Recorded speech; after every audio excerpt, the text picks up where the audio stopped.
Welcome to Scarlet Tavern. Grab a drink, take a seat, and let's begin. Gather round, for in the shadows of Point Pleasant, West Virginia, lurks a creature that haunts the depths of our imagination and stirs the curiosity within our souls. With eyes that gleam like twin beacons in the night and wings that slice through the air with an otherworldly grace, behold the enigmatic enigma that is Mothman. Join us as we delve into the murky depths of urban legend, chasing whispers through the darkness and uncovering the truth behind the winged harbinger of mystery and intrigue. So grab your flashlight and your skepticism, for the Mothman awaits, ready to spread its wings and captivate our imaginations once more. This is Scarlet Tavern. Alright. So, this is going to be a quick little one, because there's not a lot on Mothman. But this will...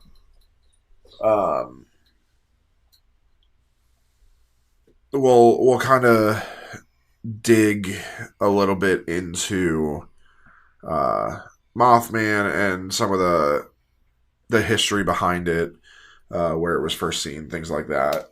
And then we'll be moving on to Indrid Cold in the next episode. Just a reminder that next week there will not be an episode, as it is our week off. So, yeah, let's get into it. All right, let's get into it. Mothman. In the rich tapestry of West Virginia's folklore, the enigmatic figure known as the Mothman stands out. This mysterious humanoid entity was reported to have made its presence known in the Point Pleasant region, with sightings clustered between November 15th, 1966 and December 15th, 1967. The intrigue surrounding this creature first gained wider attention following an article in the Point Pleasant Register on November 16th, 1966, bearing the captivating headline, "Couple Sees Man-Sized Bird, Creature, Something." This initial report sparked a media frenzy, with national news outlets quickly amplifying the story, catapulting the Mothman into the national consciousness. Many believe the origins of these Mothman sightings can be traced back to misidentified sandhill cranes or herons, which were notably off their usual migratory path.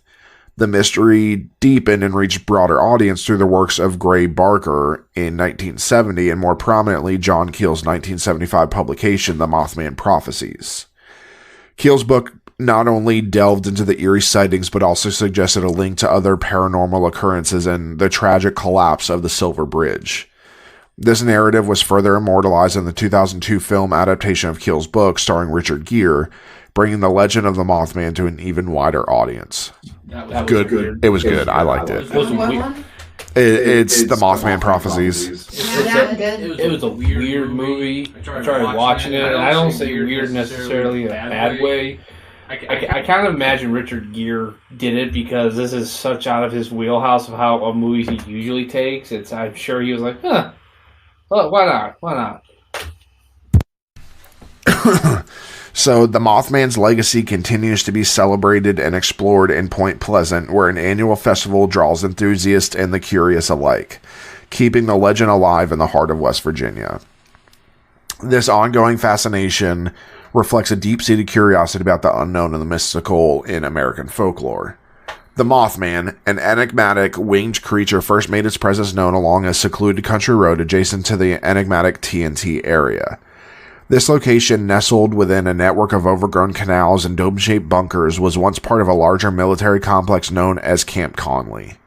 Intriguingly, it's speculated that some aspect of Camp Conley's operations might have drawn the Mothman to this spot. Mothman was a super soldier. He went AWOL.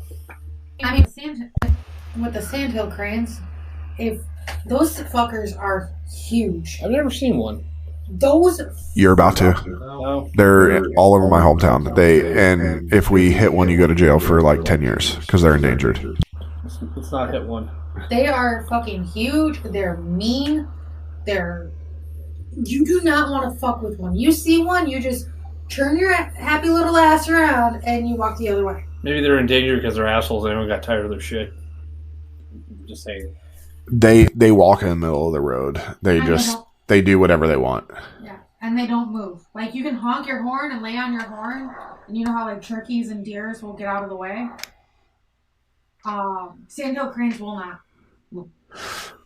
Local resident Bellamy shared insights into the mystique surrounding this area. Growing up here, the true purpose of the TNT area was always a mystery to us.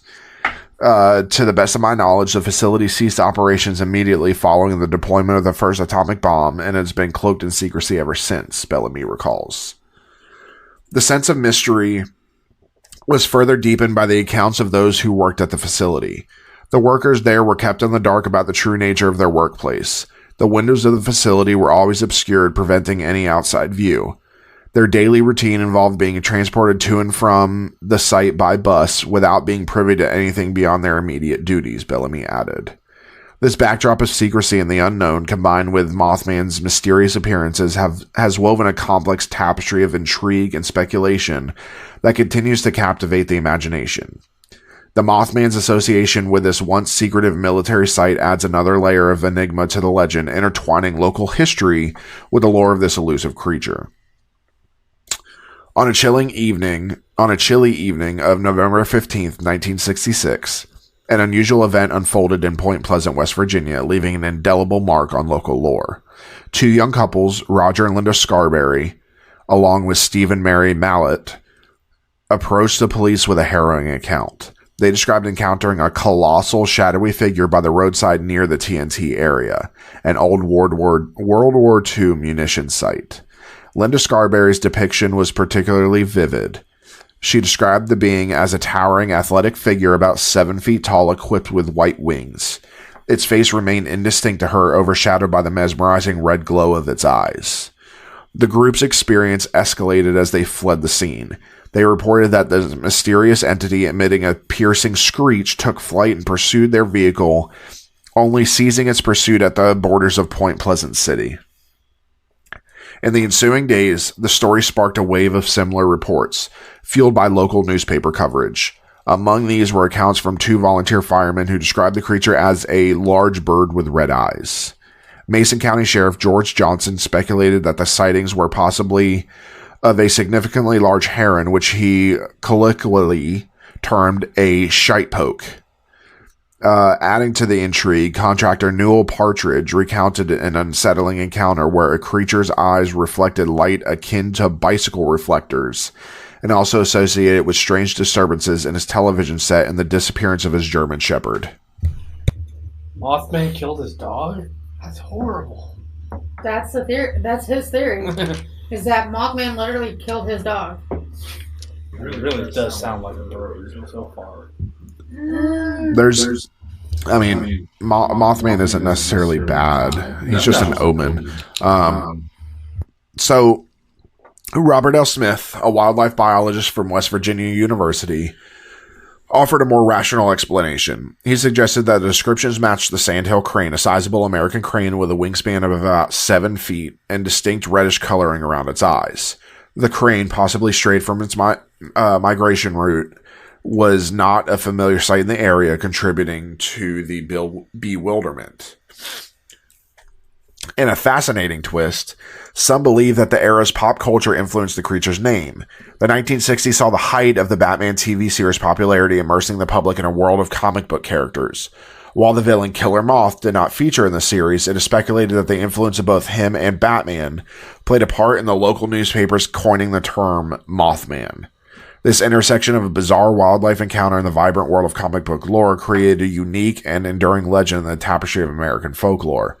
So yeah, in the 60s, this was Adam West's Batman. This was the height of Batman. At this point, we had never had Batman go from the comics to the live screen. So when they did the old school, and this was Detective Batman. So this was the gray tights and the gray and blue. This was not the dark Batman that we all know. This was when Batman got over, Detective Batman he got over the trauma of his parents. He stopped killing. He became the world's greatest detective, and he was happy and lively and all of that. We don't see that depiction. I want to see it again. I loved the Detective Batman. And Adam West was amazing. I actually really don't like Batman, but I would watch the Detective Batman series.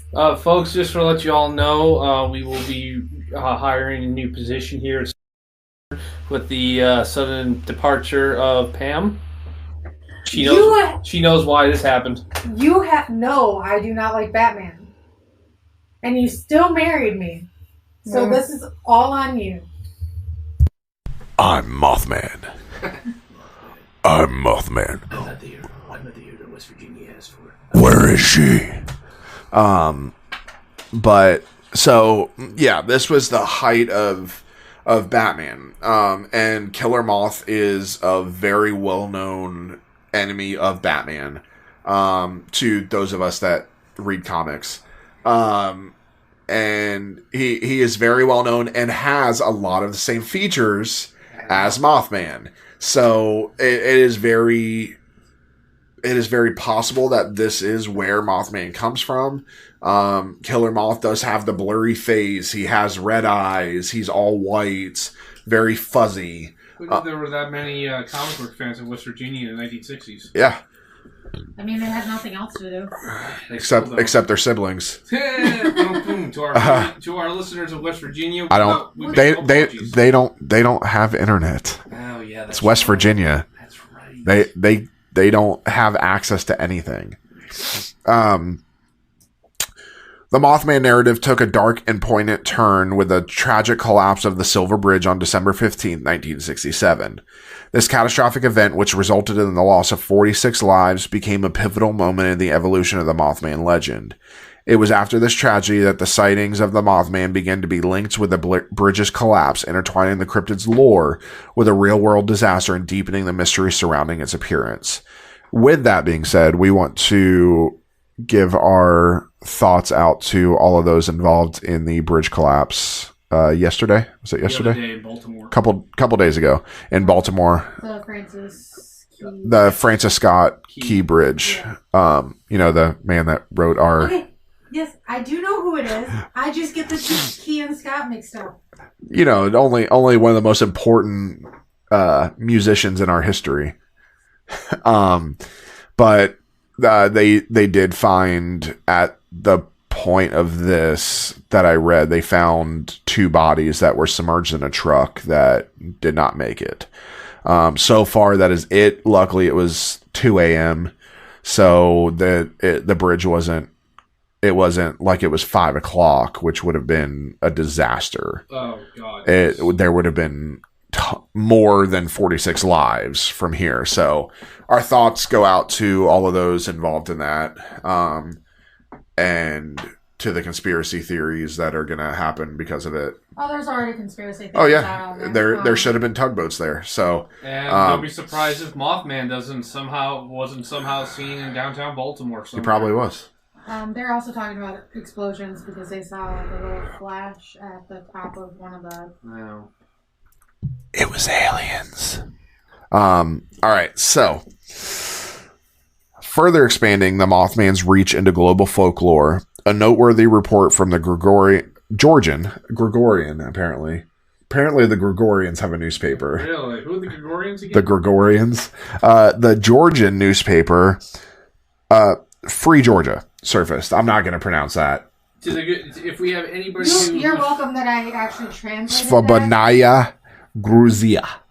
If we have any fans in Georgia, which I'm not sure if we do or I know we have the Russia area. I don't think we have any actually in Georgia. Yeah, if we ever do, guys, this is not the state of Georgia. This is the country of Georgia. Yeah, there are 2 Georgias. There are 2 Georgias. Anybody from any Georgians out there, we're not going to attempt to pronounce it because we don't want to butcher your language. Svobonya.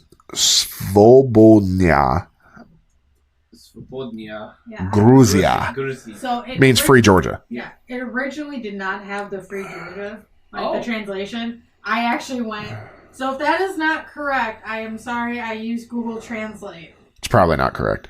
Probably not. But kill Pam. What the fuck? It's Pam's fault. Hey, I get all the hate mail, right? You got to share some of the load. No. It's Pam's fault.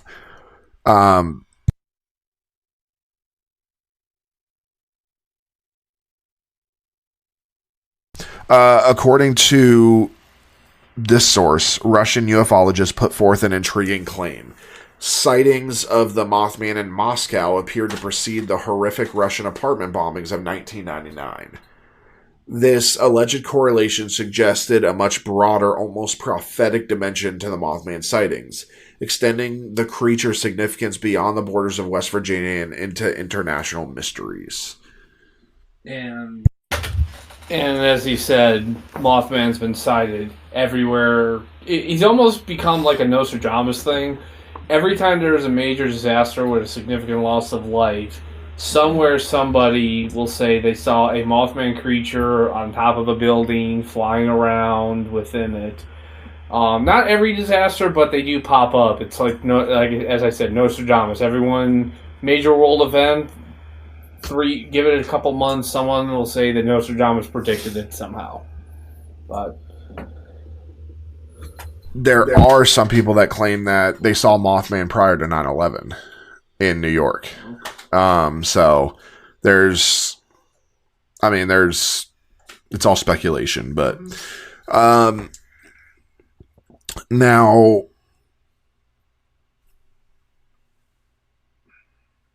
such connections, whether in Point Pleasant or Moscow, have transformed the Mothman from a regional enigma into the subject of global intrigue, bridging the gap between folklore and historical events.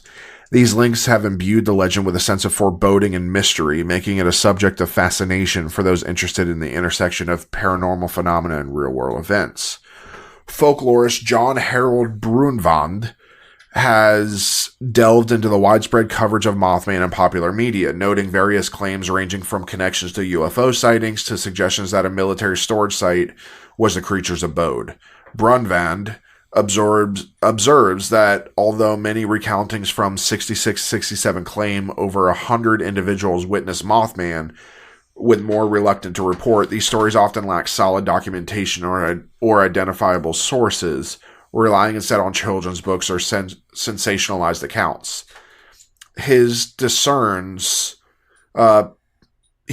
parallels between Mothman reports and older folk tales, proposing that a tangible occurrence may have sparked the initial fright and then intertwined with existing folklore. Brunvand also mentions anecdotal instances of Mothman supposedly attacking cars occupied by teenagers. On the other hand, skeptic Joe Nickel suggests that the Mothman phenomenon might have been influenced by hoaxes, like construction workers tying flashlights to balloons. He attributes the sightings to barred owls, arguing that the glowing eyes were likely a red-eye effect from light reflections. Benjamin Radford adds the notable report of red eyes was secondhand from Shirley Hensley about her father. Among the early theories was that Mothman was a misidentified sandhill crane, supported by the bird's size and the reddish area around its eyes. Daniel A. Reed, examining migration patterns and reported sightings, proposed that in instances without reported eyeshine, observers were more likely seeing and misinterpreting a great blue heron. David A. Gallo, a psychologist from the University of Chicago, critiques that the methodology of collecting Mothman sightings, specifically referencing the 55 reports in Chicago during 2017 on Lon Strickler's website. Gallo points out the selection bias in this data, as it doesn't represent a random sample, but rather self-reported sightings from individuals likely predisposed to believing in paranormal phenomena. The Mothman has also been subject of interest for proponents of pseudoscience. Ufologists, paranormal authors, and cryptozoologists have variously hypothesized that Mothman could be an extraterrestrial being, supernatural entity, or an undiscovered animal species. In his 1975 book, John Keel intertwines the Mothman sightings with broader paranormal experiences reported in Point Pleasant, including precognitive visions of the Silver Bridge collapse, UFO encounters, and ominous interactions with Men in Black. This blend of cryptid lore and paranormal phenomena continues to fuel the intrigue and mystery surrounding the Mothman legend. That right there is why I decided to do Mothman after we did Men in Black and all of that, because they are connected. Same thing with Indrid Cold when we do him on the next episode. The Mothman stands as one of West Virginia's most enigmatic legendary creatures, alongside others like Bat Boy and the Flatwoods Monster, which we will definitely do, at least Flatwoods Monster. Oh, yeah. Its story began to unfold with recurring sights in 66, again, amounting to 26 reports over the span of a year. Most of those were from Point Pleasant, and so there are obviously different sightings, rational explanations for these sightings. Some, again, believe that they're sandhill cranes, electronic disruptions affecting phones, police radios, televisions, even automobiles were rumored. And there were numerous UFO sightings reported. So now there's another theory. Yeah. We have there. A popular theory links the appearance of Mothman and the subsequent bridge disaster to a centuries-old curse allegedly cast by Shawnee Chief Cornstalk. Interestingly, sightings of the Mothman seemingly dwindled after the bridge collapse. The Mothman's influence extends into the literary world as well. In Pinckney Benedict's novel, The Dogs of God, the Mothman makes a notable appearance. Chuck Kinder's 2004 memoir, The Last Mountain Dancer, also prominently mentions the Mothman. Moreover, young Brees DJ Pancake, before his acclaim as a short story writer, proposed in a 1966 letter to the Huntington Herald-Dispatch that the Mothman was actually a California condor. And then I'm writing a book that is going to be coming out that has Mothman in it. So keep an eye out for that. Point Pleasant has embraced its association with Mothman. In September 2003, a life-size sculpture of the creature was installed in the town's downtown area. The Mothman Festival, celebrated annually each September. We need to go to that. I was actually about to say we need to go to this. Since then, draws over 4,000 attendees. The festival features experts' talks on the Mothman alongside traditional activities like hay rides and storytelling. I will not be going because I ain't fucking around with that shit. Probably a bird. It's probably a cool festival full of all kinds of other fun stuff. It's like going to Roswell. It's no different. Yeah. In a curious twist, reports of a Mothman-like figure emerged in the Chicago area beginning in 2011 and as recent as 2020. This led to speculation about whether this was a different Mothman. If the creature originally sighted in West Virginia had somehow relocated to Chicago, he got moves. He got orders to Chicago. Yeah. He was in the military, so he got PCS'd. The enduring mystery of the Mothman continues to fascinate, crossing state lines and decades, remaining an iconic figure in American folklore and popular culture.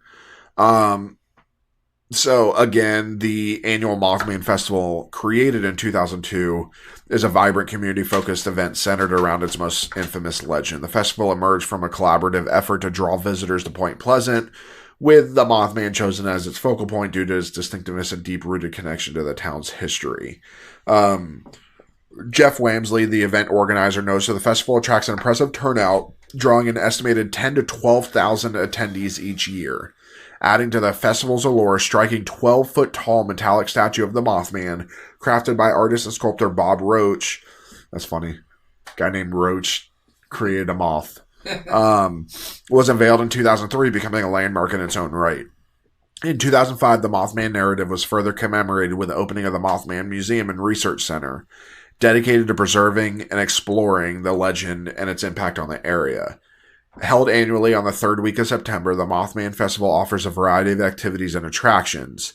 It features guest speakers who delve into the Mothman lore and other paranormal topics, vendor exhibits showcasing a range of merchandise, and even a pancake eating contest, adding a quirky and fun element to the event. Additionally, the festival includes hayride tours, giving attendees a chance to visit and learn about locally significant areas, further immersing them in lore and community spirit of Point Pleasant. This festival not only celebrates a key part of local folklore, but also brings together enthusiasts, scholars, and the curious, fostering a sense of community and shared interest in the mysterious and unexplained. So, like I said, this is a short one. There's not a ton on Mothman. We may hit a little bit more of Mothman as we're doing Injured Cold in the next episode. because they are connected. But do I believe Mothman exists? Yes and no. I think Mothman is a tulpa, which we will do a section on tulpas. Basically, a tulpa is just something that comes into fruition and becomes real the more that people believe about it. There was only a few sightings in the 60s, and then it was posted in the newspaper, and then eventually on the internet, and more and more and more, and the more people believe, the more life is given to this thing.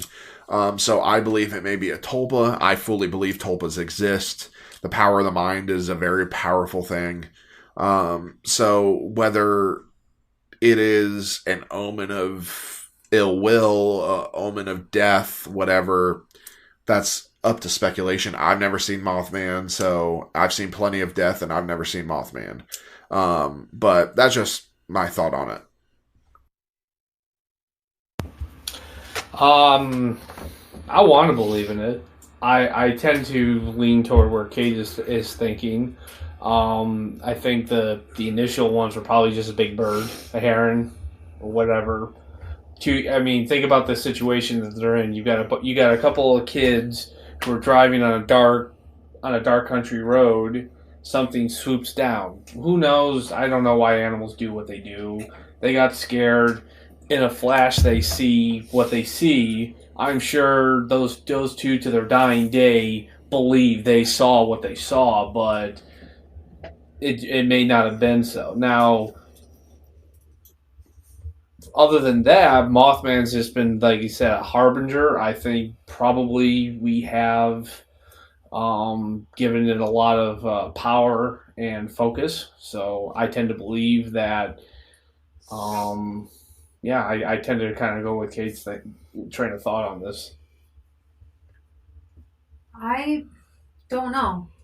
I mean, I believe with Kayde, what Kayde said is that Mothman is a tulpa. I don't necessarily believe that he's a bringer of death or whatever. Harbinger. Hairbringer? Fuck off, guys. Can Mothman appear to Ben? Bring him some more hair? Wow. Yes, he can. Wow. He's just showing up to these disasters with, like, I got wigs, we got wigs. Like a stork, but for hair. Yes.